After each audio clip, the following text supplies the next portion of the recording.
अगर आप अपनी स्पिरिचुअल लाइफ में स्टैग्नेंट हो गए हैं, एक जगह में रुक गए हैं, अगर आपको ऐसा लगता है कि मेरा जो आत्मिक जीवन है वो रुका रुका लगता है, ऐसा लगता है कि, तो ये वचन आज आपके लिए।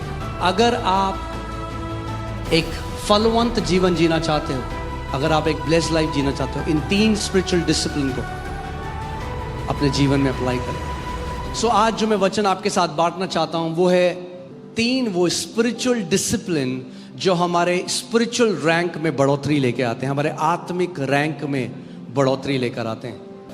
बाइबल दाऊद के लिए कहती है कि पहला उसका अभिषेक उसके घराने के बीच में हुआ। सो जब परमेश्वर आपके जीवन में कार्य करेगा, पहले आपका घराना आपको ब्लेस्ड होते हुए देखेगा, मगर फिर बाइबल कहती है कि उसका अभिषेक पूरे यहूदा के सामने हुआ, और आखिरी में बाइबल कहती है पूरे इज़राइल के सामने उसका अभिषेक हुआ। पहले आपका घराना देखेगा, फिर आपका शहर देखेगा, फिर आपका देश देखेगा, फिर पूरी दुनिया देखेगी जो परमेश्वर आपके द्वारा करेगा। मगर अगर हमें ऐसा जीवन जीना है, हमें एक अनुशासन का जीवन जीना पड़ेगा। हम लोग ऐसे नहीं, हम लोग ये वाइल्ड लाइफ नहीं जी सकते। कितने लोग मेरी बात को समझ रहे हैं? कई लोग सोचते हैं अरे ये लोग जो डिसिप्लिन में जीते ना, इनकी तो कोई जिंदगी है ही नहीं। देखो मेरी जिंदगी कितनी अच्छी है, मेरा जब मन करे मैं तब उठता हूं। एक्चुअली में जितने लोग अनुशासन से चलते हैं वो उतनी फ्री लाइफ जीते हैं, और जितने लोग सोचते हैं कि वो फ्री जी रहे हैं वो उतना बंधा हुआ जीवन जीते हैं। तो चलिए हम वचन की तरफ चलते हैं। पहला कुरिन्थियों 9वां अध्याय, मैं 24वीं आयत से पढ़ूंगा। ये अपोस्टल पॉल ने नए नियम में हम सबके लिए लिखा गया है, और वो कहता है, क्या तुम लोग यह नहीं जानते कि खेल के मैदान में दौड़ते तो सभी धावक हैं, किंतु पुरस्कार किसी एक को ही मिलता है। ऐसे दौड़ो कि जीत तुम्हारी ही हो। ऐसे दौड़ो कि जीत तुम्हारी ही हो। आमीन। यानी एक दौड़ है जिससे हमें दौड़ना है, सबकी। हम आपस में एक दूसरे के साथ नहीं दौड़ रहे, कंपटीशन नहीं कर रहे हैं। मुझे आपसे आगे नहीं आना, आपको मुझसे आगे नहीं आना, आपको बगल वाले भाई से आगे नहीं जाना, आपको बगल वाली बहन से आगे नहीं जाना। आपको अपनी दौड़ दौड़नी है, विश्वास योग्यता के साथ, पूरे हियाव के साथ, पूरी सच्चाई और ईमानदारी के साथ। आमीन। बोलो मेरी एक दौड़ है। अगर आप विश्वासी हो और आप इस पृथ्वी पे हो तो आपका एक असाइनमेंट है और आपकी एक दौड़ है। कोई भी, जो आप किसी भी ओलंपिक गोल्ड मेडलिस्ट को अगर देखें तो कोई भी ओलंपिक गोल्ड मेडलिस्ट सीधे ओलंपिक में नहीं जाता, वो पहले अपने स्कूल में जीतता है। हाँ, बैडमिंटन है तो स्कूल में जब बैडमिंटन टूर्नामेंट हुआ तो स्कूल में जीते, फिर नेशनल, फिर अपनी स्टेट में खेलते हैं, फिर स्टेट में जीतते हैं, फिर नेशनल खेलते हैं, फिर नेशनल जीतते हैं, फिर इंटरनेशनल जाते हैं। ऐसे ही आत्मिक जहां में भी हमारा स्पिरिचुअल रैंक बढ़ता जाता है। मैं आज आपको 3 स्पिरिचुअल डिसिप्लिन सिखाना चाहता हूं जो आपके आत्मिक रैंक को बढ़ाएंगे। आमीन। कितने लोग चाहते हैं हमारा आत्मिक स्तर बढ़ जाए? 3 स्पिरिचुअल डिसिप्लिन्स। और अगर आप ध्यान दें तो जो ये शब्द डिसिप्लिन है, ये शब्द से ही आता है शब्द डिसाइपल। यानी अगर आपके जीवन में अनुशासन नहीं है, आप एक चेला नहीं हो सकते। You can not be a disciple if there is no discipline. क्योंकि जब प्रभु यीशु मसीह ने यूहन्ना 8:31 में उसने उन यहूदियों से बोला जो बिलीवर्स थे। कई लोग हैं जो केवल बिलीवर रहते हैं, वो बिलीवर हैं, वो यीशु मसीह पर विश्वास करते हैं, वहां तो है। मगर यीशु ने उन यहूदियों से बोला जो बिलीव करते थे, उन्होंने कहा जब तुम मेरे वचन में बने रहो तब तुम मेरे चेले ठहरोगे और तुम सत्य को जानोगे और सत्य तुम्हें हर एक बंधुआई से आजाद करेगा। हमारे जीवन में यह होना बहुत जरूरी है। आप सोच सकते हैं, मैं आपसे ये बात बोलता हूं, आप आज इमेजिन करो यीशु मसीह को कैसे सोचते हो आप? वो अनडिसिप्लिन्ड लाइफ जीता था? क्या लगता है आपको? क्योंकि हम हमेशा बोलते हैं जैसा वो है वैसे हम भी हैं। हाँ, तो अगर हम भी वैसे हैं जैसा वो है, जैसा हमारा बाप है वैसे हम भी हैं। आमीन। जैसा अपोस्टल पॉल कहता है मेरे को फॉलो करो क्योंकि मैं यीशु को फॉलो करता हूं, और वो हमें कहता है मैं अपने शरीर को कड़ी। कितने सारे मसीह लोग हैं जो गलत जगह चले गए, गलत रिलेशनशिप में चले गए, गलत संगति में चले गए, क्योंकि इनके जीवन में कोई अनुशासन नहीं था। We don't like discipline. मजा नहीं आता जब डिसिप्लिन की कोई बात करे, मगर फ्रूट डिसिप्लिन ही लेकर आता है। आप देखिए इब्रानी 12:11 में देखते हैं क्या लिखा है। इब्रानी 12:11, किसी भी प्रकार का अनुशासन उस समय तो आनंद कर नहीं परंतु दुख कर ही प्रतीत होता है। हाँ, उस टाइम कैसा लगता है अनुशासन? अरे यार ये क्या है? किंतु जो इसके द्वारा शिक्षा प्राप्त करते हैं बाद में उनमें इससे धार्मिकता की शांति भरा प्रतिफल इकट्ठा किया जाता है। यानी अगर आप एक डिसिप्लिन लाइफ जियोगे, अगर पर्दे के पीछे एक बलिदान का जीवन जियोगे, तो पूरी दुनिया देखेगी। मैंने आपको क्या बोला? कितने सारे मसीह जो आज है ना, वो शॉर्टकट चाहते हैं। क्या चाहते हैं? शॉर्टकट। और परमेश्वर के राज्य में है ही नहीं कोई शॉर्टकट। गलातियों 6:9, हम भले काम करने में साहस न छोड़ें, क्योंकि यदि हम ढीले ना हो तो ठीक समय पर कटनी काटेंगे। प्रॉब्लम क्या है कि बहुत सारे लोग डिसिप्लिन से नहीं, बहुत सारे लोग मोटिवेशन से जीते हैं, यानी प्रेरणा से। प्रेरणा, हालेलुया। हाँ, बहुत सारे लोग क्या करते हैं? प्रेरणा से जीते हैं।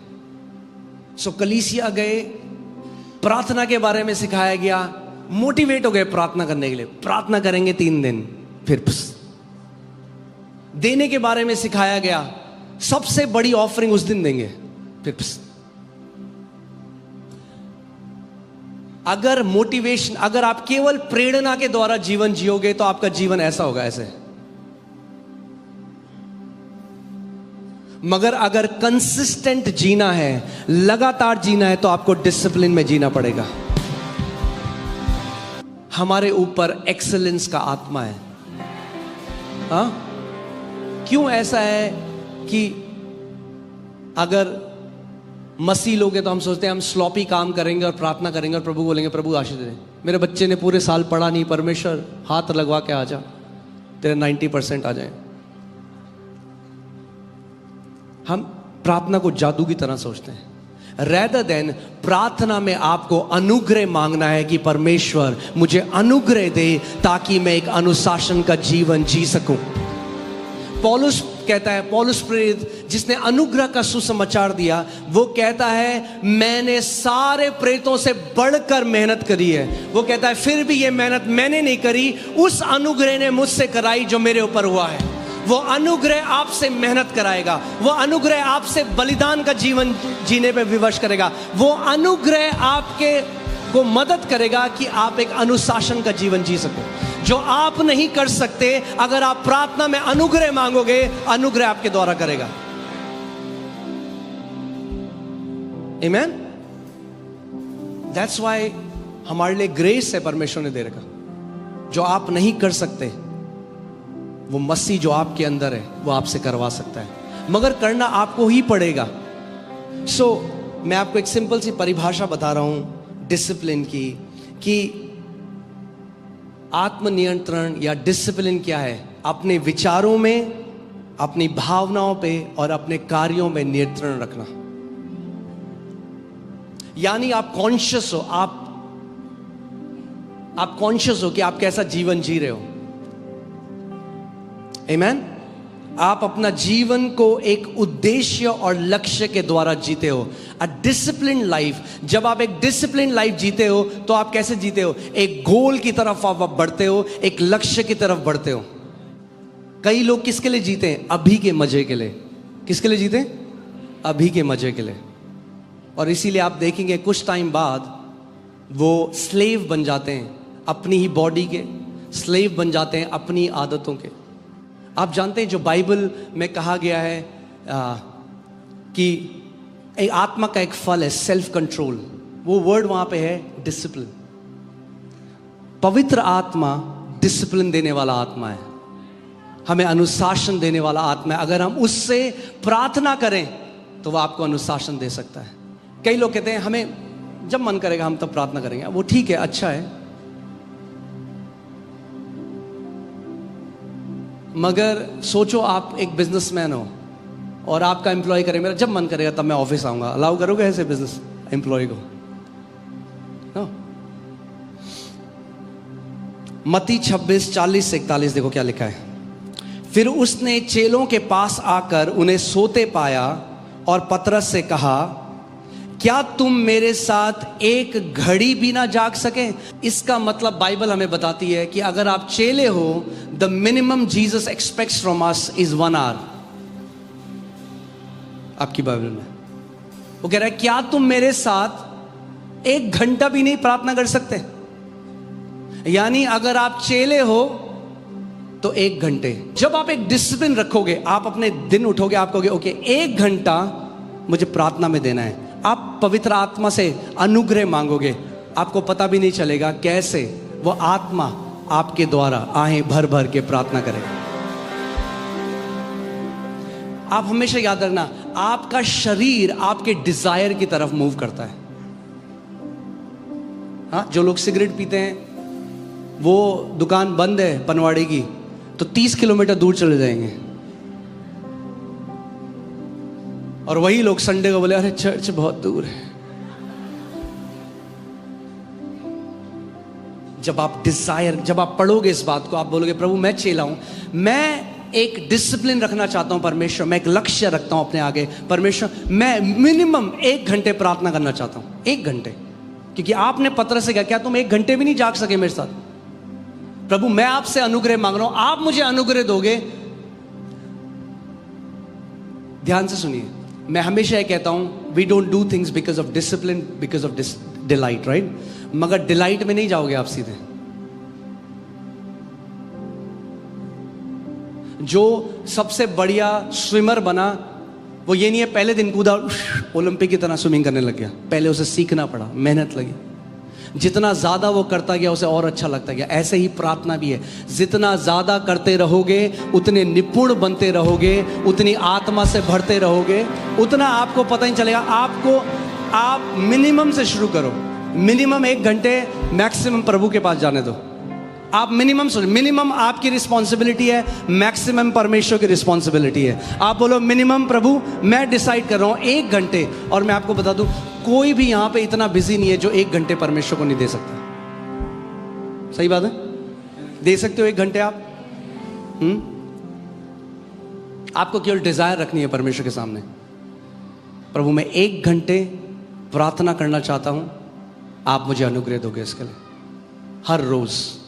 तो जब आप सुबह उठोगे आपको पता है इस दिन मुझे 1 घंटे प्रार्थना करनी है परमेश्वर, वरना मैं आपको बता रहा हूं आपका शरीर आपको प्रार्थना करने नहीं देगा। This flesh fights the things of the spirit. अगर हम सच में कहते हैं as he is so are we, then ये केवल थियोलॉजी नहीं है, देन ये केवल बाइबल वर्स बोलना नहीं है। मैं कहता हूं अगर मेरा प्रभु प्रार्थना करने वाला था, मैं अगर उसका चेला हूं, मैं अगर उसका बेटा हूं, मैं भी प्रार्थना करने वाला हूंगा। आपको एक कमिटमेंट करना होगा, सो मेक अ कमिटमेंट। मैं आपको आज बिब्लिकल प्रार्थना करना सिखाता हूं कि कई लोग कुछ भी करते हैं और उसको प्रार्थना बोलते हैं। प्रार्थना करना ये नहीं है मैं कमरे में गया और मैं कर रहा हूं, प्रभु बोल रहे हैं प्रार्थना नहीं। प्रार्थना हम एक उद्देश्य से करते हैं। आमीन। कई लोग हैं वो केवल गिड़गिड़ा रहे हैं परमेश्वर के सामने और वो सोच रहे हैं ये प्रार्थना है। नहीं, असली प्रार्थना पता क्या है? असली प्रार्थना, यस आप अपना दिल शेयर करते हो परमेश्वर के साथ, आप में जो महसूस करते हो बिल्कुल करो, वो आपका पिता है। मगर असली प्रार्थना करना क्या है? वचन को लेकर प्रार्थना करनी है। कैसे प्रार्थना करनी है? अपने पड़ोसी को बोलो, वचन को लेकर प्रार्थना करनी है। यानी जब भी आप प्रार्थना करने जा रहे हो, आप खाली दिमाग के साथ नहीं, आप एक वचन के साथ जा रहे हो परमेश्वर के पास। प्रार्थना आत्मिक है and it deals with the spiritual things that are coming against you. ठीक है? दुष्ट आत्माएं, जो भी चीज है वो प्रार्थना जब आप करते, जब एक प्रार्थना का जीवन जीते हो तो you are dealing with things spiritually. आप आत्मिक जहां में चीजों को, क्योंकि समझिए 3 चीजें हैं। आप शैतान जो दुष्ट आत्मा है हमारे चारों, आपका शरीर, और तीसरा है पैसों का प्रेम। अगर इन तीनों चीजों से आप अपने आप को पवित्र रखते हो, आप अंत तक खरे उतरोगे, आपकी गवाही अच्छी होगी।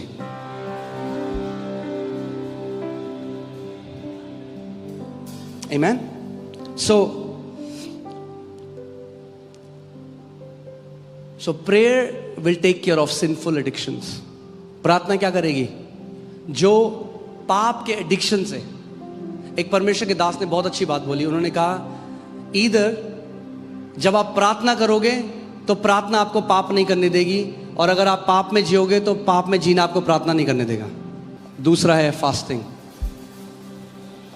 जिससे आप सबको प्यार प्यार है। मत्ती 6:16 से 18, इसमें प्रभु यीशु मसीह ने कहा जब तुम उपवास करो, फिर से, not if you fast but when you fast. जब तुम उपवास करो तो कपटियों के समान तुम्हारे मुंह पर उदासी न छाई रहे, क्योंकि वे अपना मुंह बनाए रहते हैं ताकि लोग उन्हें उपवासी जाने। मैं तुमसे सच सच कहता हूं कि वे अपना प्रतिफल पा चुके। जब तू उपवास करे तो अपने सिर पर तेल मल और मुंह धो, ताकि लोग नहीं परंतु तेरा पिता जो गुप्त में है तुझे उपवासी जाने। इस दशा में तेरा पिता जो गुप्त में देखता है तुझे प्रतिफल देगा। So second thing, first thing we knew that prayer brings reward, open rewards. दूसरी चीज, फास्टिंग ब्रिंग्स ओपन रिवॉर्ड। यीशु मसीह कह रहा है, it's in the Bible. Amen. I am not trying to interpret it in any other way. मैं इसको अपने हिसाब से अनुवाद करने, प्रभु यीशु मसीह ने कहा।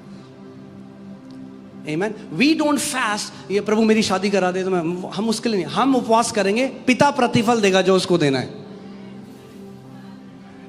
हम फास्टिंग करेंगे, हर बार टोटके की तरह नहीं, ये चाहिए फास्टिंग कर लो, वो चाहिए फास्टिंग कर लो, नहीं, हम फास्टिंग करेंगे। क्योंकि पहली चीज, फास्टिंग जानना बहुत जरूरी है कि फास्टिंग क्यों करते हैं। फास्टिंग आपके शरीर को आपके नियंत्रण में ले आता है। जो पौलुस कहता है ना, मैं अपने शरीर को कठिन कष्ट देता हूं, दूसरी बाइबल में ऐसा लिखा, मैं अपने शरीर को कष्ट देता हूं। फास्टिंग कष्ट देती है ना आपके शरीर को। वो कहता है कष्ट, वो ये थोड़ा ना कह रहा है मैं मारता हूं, असली में अपने साइको नहीं था अपोस्टल पॉल। हाँ, वो नहीं थप्पड़ मार रहा है, दीवार में सर मार रहा है अपने, ऐसा नहीं था। वो साउंड माइंड था अपोस्टल पॉल के। वो एक उदाहरण दे रहा है कि मैं अपने शरीर को कष्ट कैसे देता हूं। आपका मन नहीं कर, आप थके हो, फिर भी आप प्रार्थना के कमरे में जाते हो, कहते हो थोड़ा सा प्रार्थना करता हूं। आप कष्ट दे रहे हो ना अपने शरीर को। आप फास्टिंग कर रहे हो, आप कष्ट दे रहे हो, क्योंकि आपका शरीर चिल्ला रहा है खाना दे मुझे। जब आप फास्टिंग नहीं कर रहे, पड़ोसी के घर में कुकर की सीटी बजेगी तो आपको पता चलेगा, क्योंकि आपके शरीर को आदत है खाने की। मगर आप क्या कर रहे हो? आप खाना हटा रहे हो। एक चीज फास्टिंग से आप ये प्रूव कर रहे हो, एक और चीज, कि प्रभु मैं केवल रोटी से जीवित नहीं रहता, मगर हर एक उस वचन से जो तेरे मुख से निकलता है। सो फास्टिंग का सबसे बड़ा उद्देश्य पता क्या है? कि परमेश्वर मैं तेरी आवाज को सुनना चाहता हूं। फास्टिंग ब्रिंग्स क्लैरिटी, आपको सेंसिटिव बनाता है फास्टिंग परमेश्वर की आवाज को सुनने के लिए। और तीसरी चीज जो है वो है गिविंग।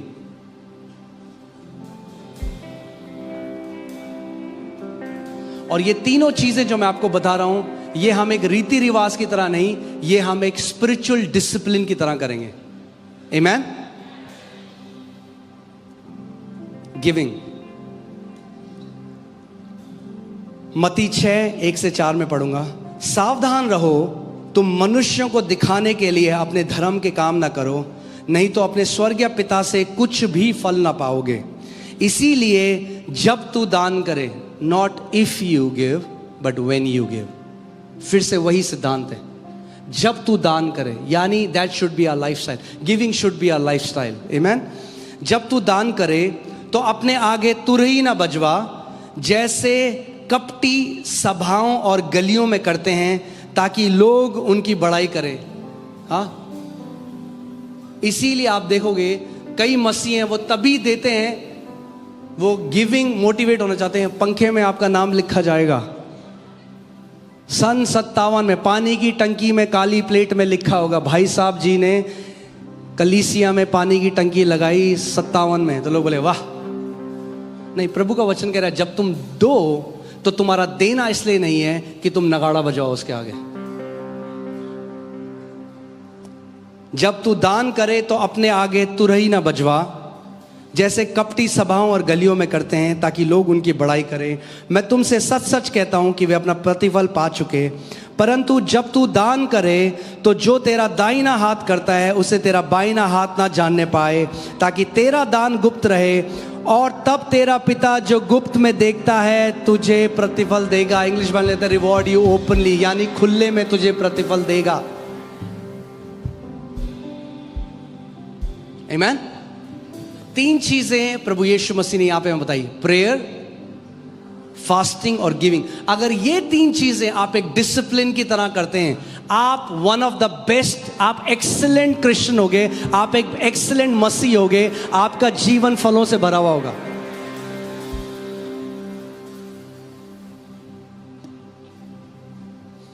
देखिए मत्ती 6:24, कोई मनुष्य 2 स्वामियों की सेवा नहीं कर सकता, क्योंकि वह एक से बैर और दूसरे से प्रेम रखेगा, एक से मिला रहेगा और दूसरे को तुच्छ जानेगा। तुम परमेश्वर और धन दोनों की सेवा एक साथ नहीं कर सकते। हमारी गिविंग जो है वो एक डिक्लेरेशन है कि यीशु मसीह मेरा प्रभु है, पैसा मेरा प्रभु नहीं है।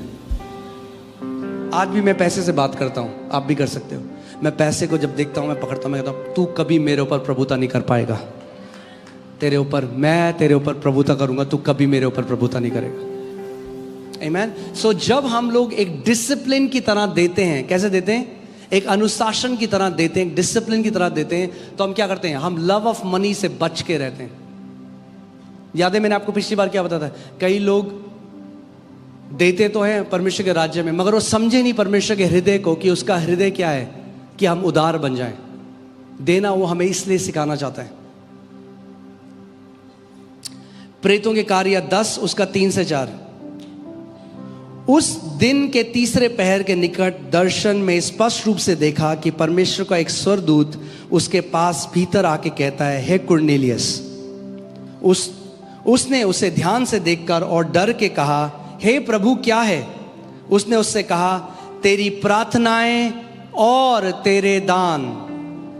हाँ, केवल प्रार्थनाएं नहीं, तेरी प्रार्थनाएं और तेरे दान स्मरण के लिए परमेश्वर के सामने पहुंचे हैं। यानी आपकी प्रार्थनाएं और आपके दान स्मरण के लिए परमेश्वर के सामने पहुंचते हैं। यानी हम जो कलीसिया में बोते हैं, हम चंदा नहीं देते, हम बलिदान की तरह अपने बीजों को लेकर आते हैं। जैसे पुराने नियम में वो गाय, बकरा, बैल जो भी था, जो भी जानवर था, वो चढ़ाते थे।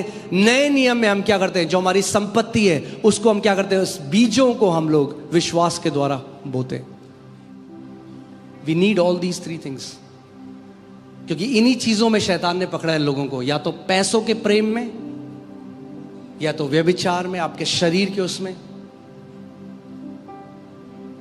जब हम ये तीनों डिसिप्लिन अपनी लाइफ में रखेंगे, ये अनुशासन रखेंगे, हम पौलुस प्रेरित की तरह कह रहे हैं कि हम ऐसे ही नहीं जी रहे फ्री में। हमारे जीवन का एक उद्देश्य है, एक लक्ष्य है। हमें अपनी रेस, मैं आपको बता रहा हूं, हम अपनी रेस को पूरा करने वाले लोग हैं। आप अपनी रेस को पूरा करने वाले हो। आमीन। हम शूटिंग स्टार नहीं है। वो नहीं नहीं नहीं नहीं। अगर प्रभु ने हमें बुलाया है, हम पूरी करेंगे रेस को, हम एक अच्छी गवाही बनेंगे।